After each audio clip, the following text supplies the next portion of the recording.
Hello everybody, I'm Helen Farrell from the Florentine and I am out and about in Siena.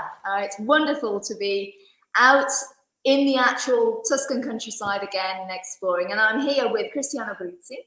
Hello everyone. Here he is, who is manager of Certosa di Maggiano, which is a 14th century monastery turned boutique hotel, and we are in the library right now. So Cristiano, thank you for joining us. Maybe you could tell us a little bit about the intriguing history of this place that you're now a custodian of. Happy to do that. First of all, thank you so much, Ellen. Thank you, the Florentine, to give me the opportunity and to make you work, even if you are here to relax for the weekend with this nice weather. Yeah, I'm supposedly on holiday, but you know, life's so good that I wanted to share my short break. Yeah. So this used to be it's been built as a convent in 1316 founded by Cardinal Petroni, who also founded the sister Certosa di Maggiano, which is still around on the outside of Siena. The Certosa di Maggiano is right outside the city center of Siena. And it's been for 4 centuries. It's a place for prayer and meditation. We could all do with a bit of like prayer and meditation right now. We need to relax. That's what we need, with some wine. That'll come later. And there's a character which I love from this period, which is Pietro Pietroni, which is the nephew of the founder, Cardinal Petroni, who was famous to do miracle and also to have correspondence with Boccaccio, especially, and Petrarca, and also with the powerful man of Italy and Austria and Spain. And for the local people, it's not very well known on the,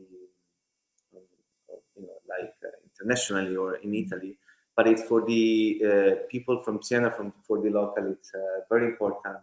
It's a reference from the Middle Age.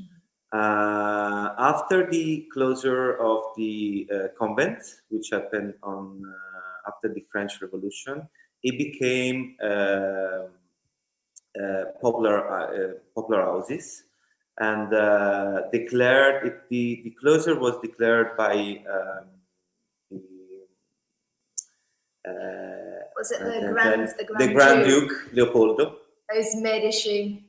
No, that's not the Medici. It wasn't a Medici. Before I go blaming the wrong people in it was Leopoldo II. Was it him? No. I don't know. Anyway, we'll check.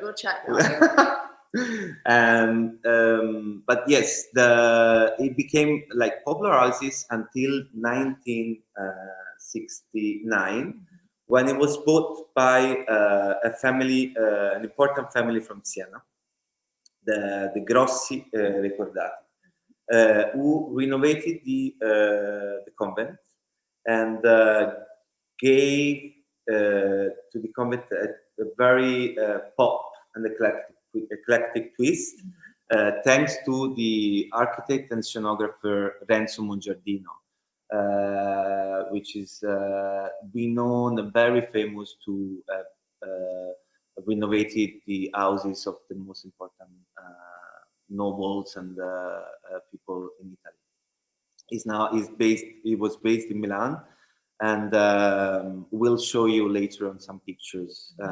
Each room is different, and textures and fabrics and the use of the colors, it's amazing.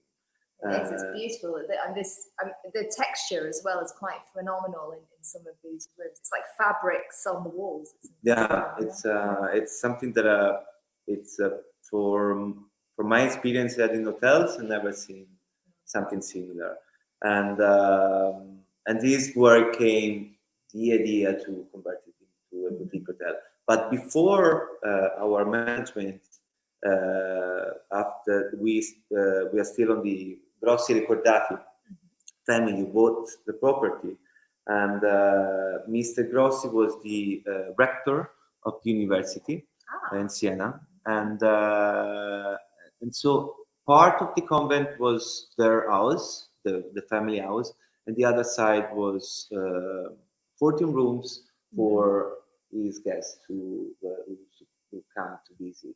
And these are rooms that go around the cloister. Yes, right? those and are the rooms that goes spectacular around. Cloister that we'll send you.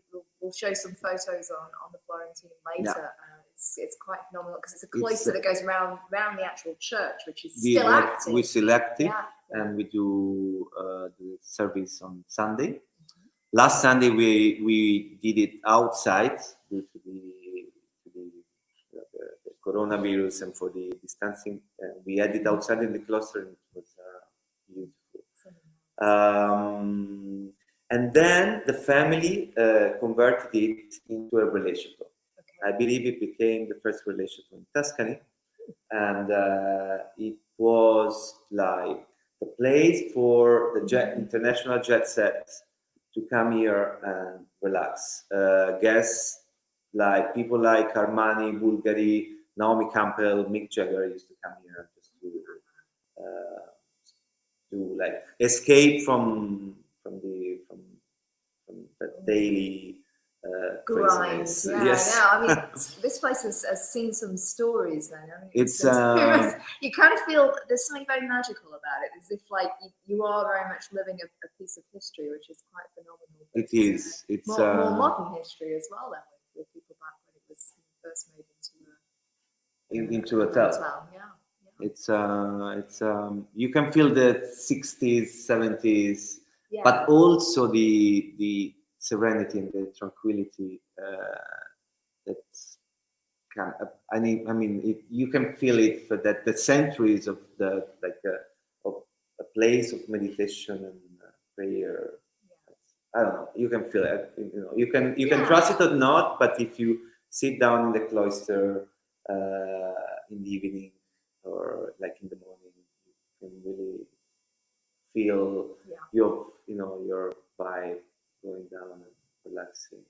It has that feel of a retreat, a sort of a getting away from it all. I mean, I've unfortunately not been in the pool because, of course, the weather is not so fantastic, but that will be for another time. But right by the pool, there's this kind of unusual architectural feature as well. And I said to Cristiano, well, what is this? And it's like a channel of water that runs alongside the pool, which is by this sort of loggia area, and you've got the bell tower going up. It's quite spectacular.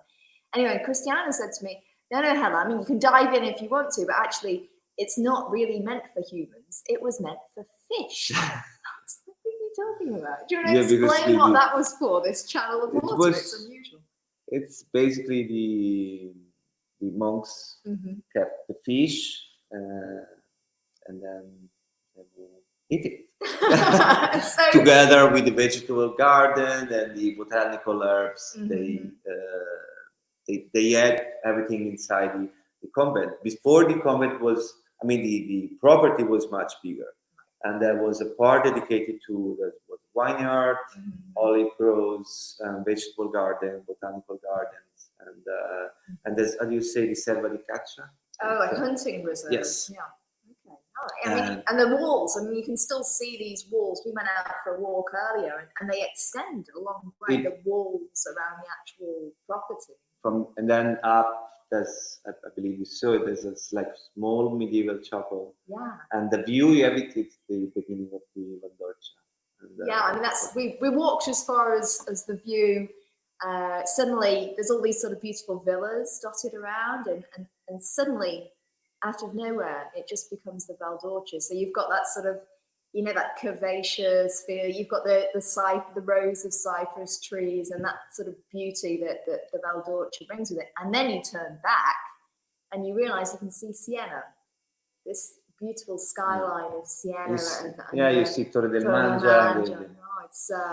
It's quite. Actually, the up to the chapel, when I want to relax, at 10-15 minutes, I always go there and sit. And like the cloister, it's a place where you can really getting away from it all. Yeah. You know, it's still a comfort. It's real relaxing, but to manage it is not. I It's can not so imagine, you know, relaxing. we come here as visitors, don't we? And we're just blown away by the place. When you're here every day, you may lose a percentage of that. You that don't, pleasure, but because I feel grateful Mhm.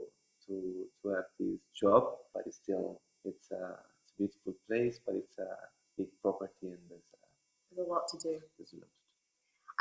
You With a remember- smile, always. Even if we did remove our masks just as we got, because obviously, you know, when Yes. working here, you're wearing your face protection all Yeah. the time. You mentioned, Cristiano, about the botanical herbs and the vegetable gardens. I mean, this is something that you're trying to bring back, no?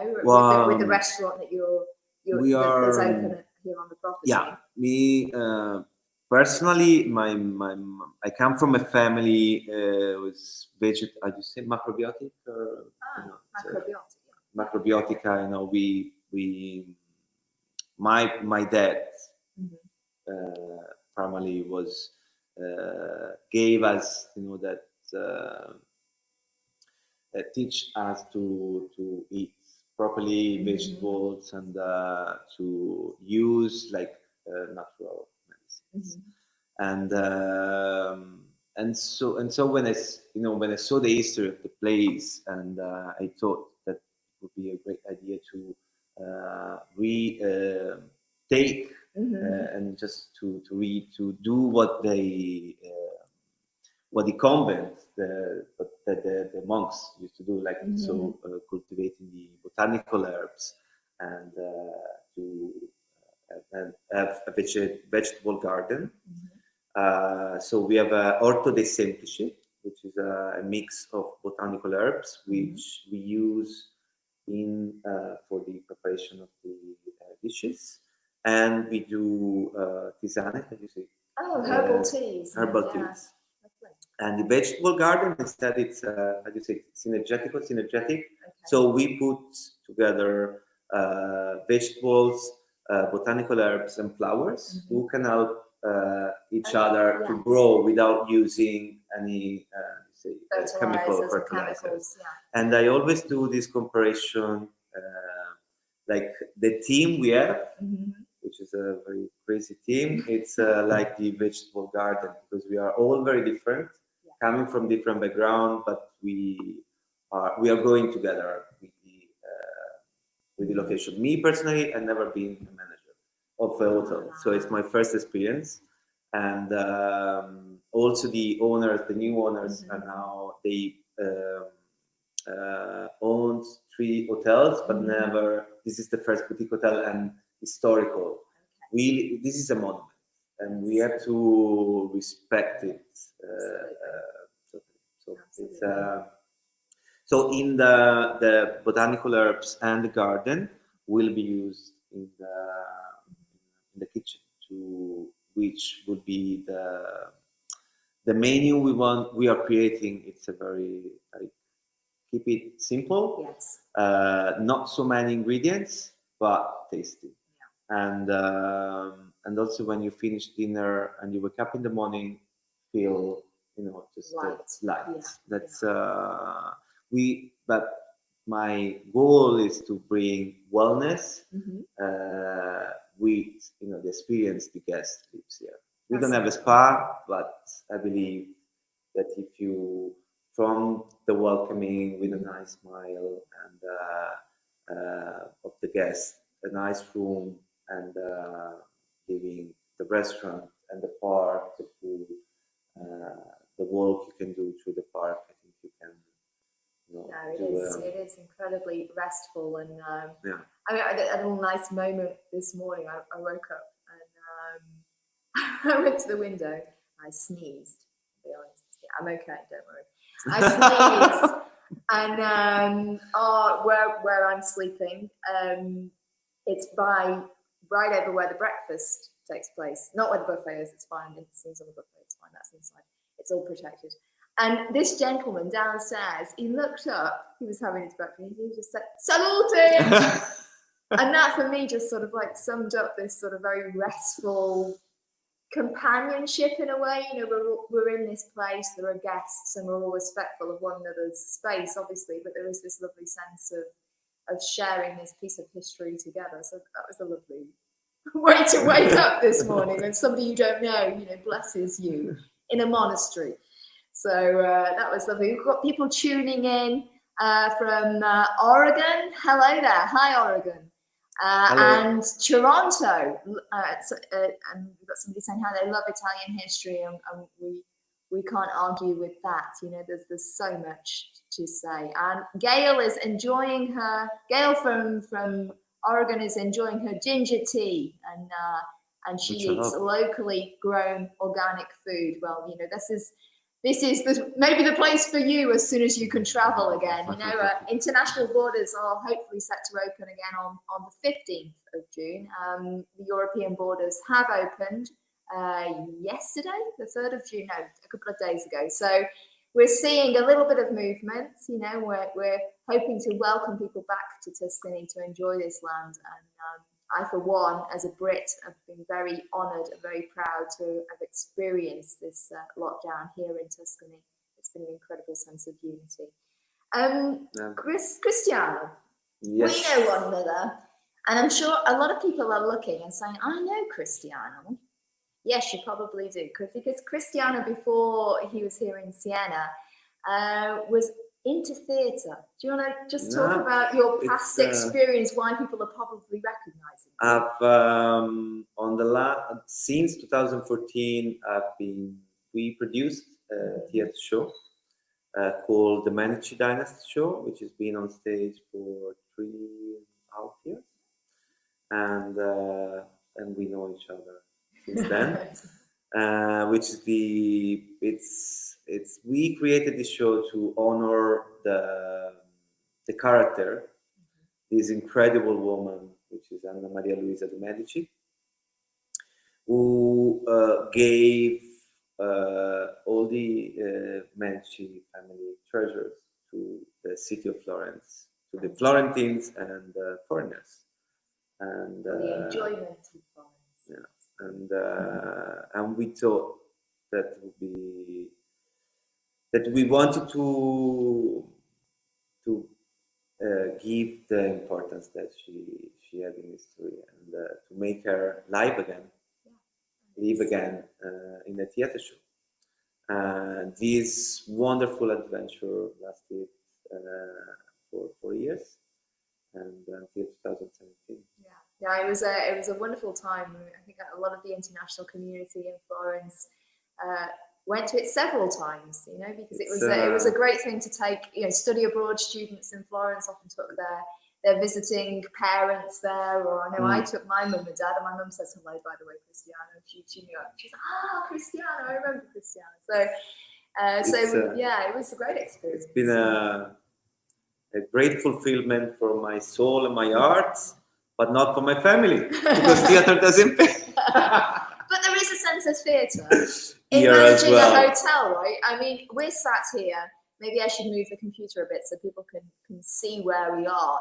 It feels a little bit like Cluedo. You know, we're sat in this library, lined with all these books. There's a hidden bar in the library, and it feels Cristiano's gone to get the whiskey because it's a Friday. So have a nice dinner. So there is this real sense of theatre. I mean, every room is different, as you said, and I mean, it's like a set. Well, you know, it's like a set. Maybe it's like a set for a shooting or a movie. Yeah, actually, yesterday there was there's been a guest family for 3 days. They are photographer and architects, and they told me you have to do a movie here. And I said, if you find a producer, yes. So if anybody's listening, there you go. Maybe you can come and check it out too. Please come. But hotel life in general, it's like a big stage. And this place, especially, it's a setting. Each room, it's a different setting. This is because also the architect Renzo Giardino it's been a scenographer for Franco Zeffirelli, and he got nominated twice with the Oscar, with Fratello Sole, Sorella Luna, and another one, I don't remember. But you can see, you can feel the drama. You can feel the drama. Not so much. I mean, it's not like it's very restful. No, but it's it is. But it's the patterns, the colors, all these libraries. Yeah, it's quite spectacular. Yeah. And there's like old vinyls dotted around. There's an old sort of like record player, and everything's been rearranged for it to be a very Instagrammable sort of like color-coded library. Even though they did have the the books, yes, they are. So I mean, it really is a wonderful place to visit, and I think Jane, if you want to pop up with, if you want to get away from Florence, or if you're thinking of booking later in the year, there's a link there. Please, click through, and I'm sure Cristiano would love to welcome you wherever you're from. Anche Fiorentini, anche Toscani, or people in Milan or wherever.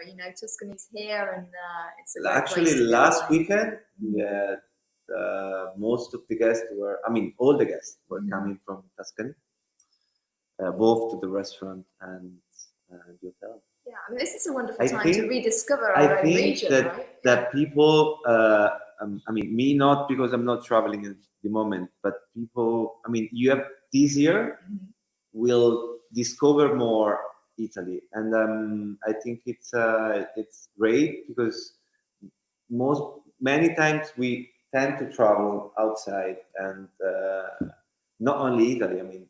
Each region, each country has wonderful places, and sometimes we look too much far away, and we are surrounded by beautiful places. So it's true. So there we go. Please do come and visit Cristiano. He will welcome you into his wonderful world. And thank you all for tuning in. Greetings from Washington, D.C. as well. Thank you for tuning in from Washington. Chris. And have a wonderful weekend, everybody. And we'll see you next week for more TF Together. Thank you so much. Thank you, Ellen. You're welcome. Have a nice weekend.